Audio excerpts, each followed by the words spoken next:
Hi everybody, I'm Diane and this is my beloved wife Suzanne. You want to introduce From Where True Love Is. There you go. We're glad you joined us today. We're back for a Friday chat and check-in. And today we are going to talk about the topic of hope. It seemed kind of necessary. It's been a hard time for us to have hope, so we thought we would talk about it. So we got a couple of topics within that we're going to be covering. And the first is, what are our hopes? So what are your hopes, my love? Well, one of the things I think about all the time is there being more love in the world and less hate. So my dream is of a world that's more loving. What about you? That was pretty short. That was short. That was short. My other but it was hope is that I powerful. can see the important. dogs in the background. I'm hoping they don't eat the couch. No, they're busy. That's a good hope, though. So far, they've never eaten the couch. I don't Not yet. think, luckily. Remotes, but not the couch. So mine, more love. Yeah, so I wrote down a couple that were personal and then one that is more universal, and that was, a hope for the nation, that there be an awakening of our urges to be good and true and to search for what is beautiful, all those kinds of things, which I think is really connected to what you were saying about love. And what else you got for your hopes? Well, if I categorize hopes as dreams, one of my hopes is that we can soon retire to New England and live in the country, and you can have your chickens, and it can be a nice, quiet, peaceful place of sacred, like a sacred space that we enter into. Sanctuary. A sanctuary of sorts, yeah. Huh. It's funny that they say retire, because when you're a writer, I don't think you ever retire. And given that Z does all the heavy lifting of getting the word out about my books, I don't think that retirement is actually a thing. But it is funny. I've got my notes here, and we didn't talk ahead of time, and mine says return to New England.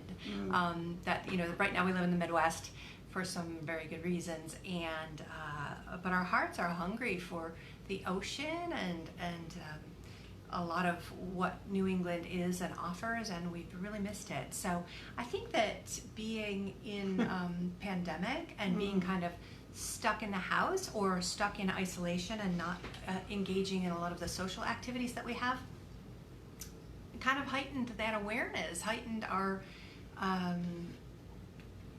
the shortness of life, and also that desire that that we would be able to go out, go seek the water or things like that when we can't be with people we love.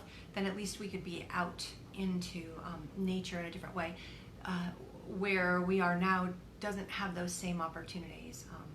In some ways, we don't feel safe when we search it out. I mean, we're kind of in an area where if we go to the water, to the kind of water that we would like to be near, it doesn't feel that safe for a couple. But I also think with me, retirement kind of represents a place of settlement.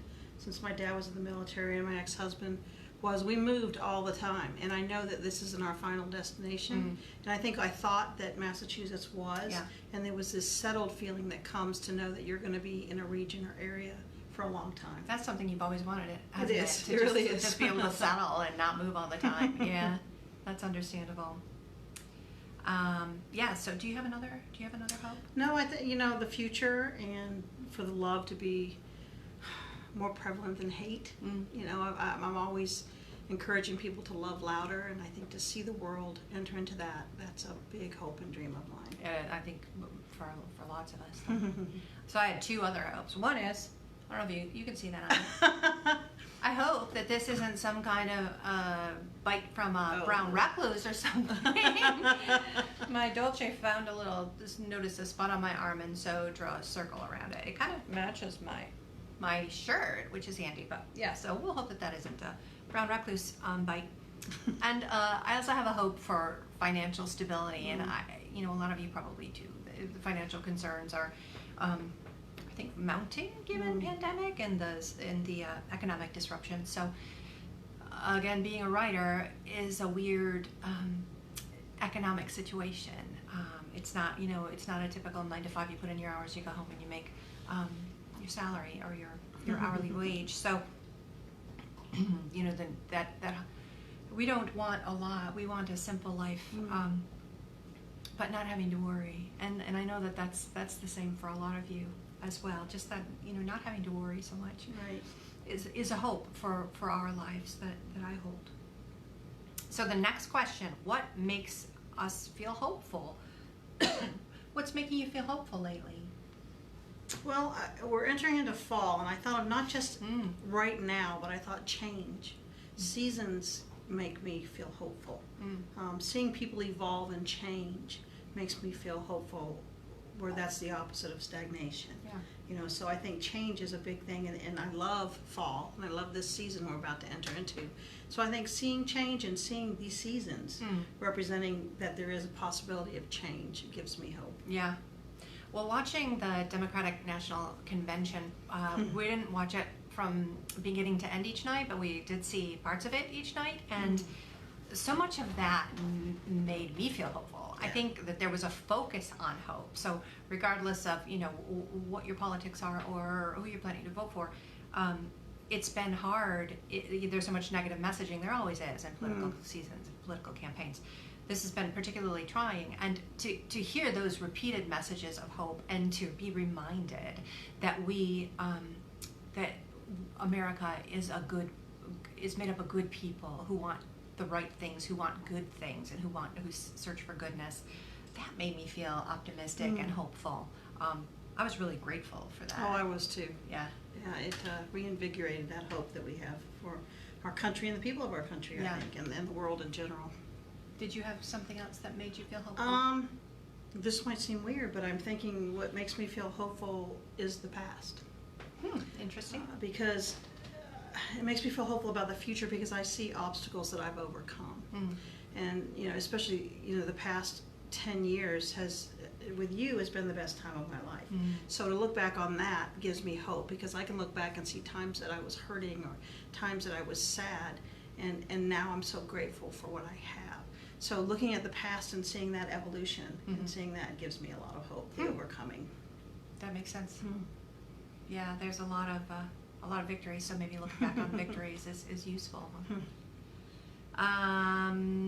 Things that are making me feel hopeful. One is the good response to Sex with God, which launched a couple weeks ago.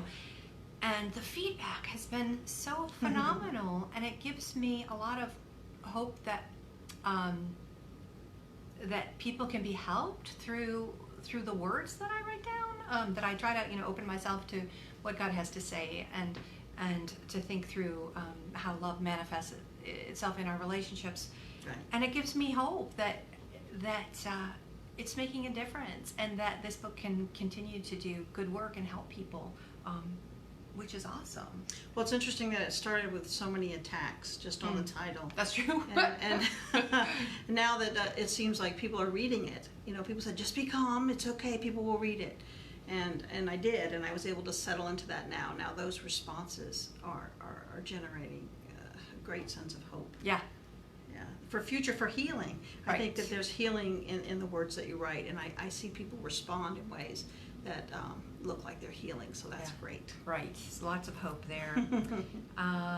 Young people on Twitter make me feel so hopeful, because I know that that the youth are focused on a lot of really important things, and they have energy and passion. As we get a little bit older, you often lose that drive to make a difference. You kind of get beaten down by the world, but young people are on fire, and so young people give me a lot of hope. Yeah, definitely. I mean, you see the gun activists after the shootings, and they've really encouraged a lot of people to vote, and Got a lot of registrations. Those people registering, saying, I'm going to vote, that gives me hope, because there's not a lot of hope in silence. I think hope is in sound, in good sound, in good choices. Yeah. Did you have another one? I think I jumped in ahead of you there. No, I think I got both of those. Okay. My last one was open windows on 75-degree days. We've had a couple of days where it's been so pleasant out here. and we live in an area where, you know, week upon week of 90-degree weather is kind of the norm in the summer, and it's oppressive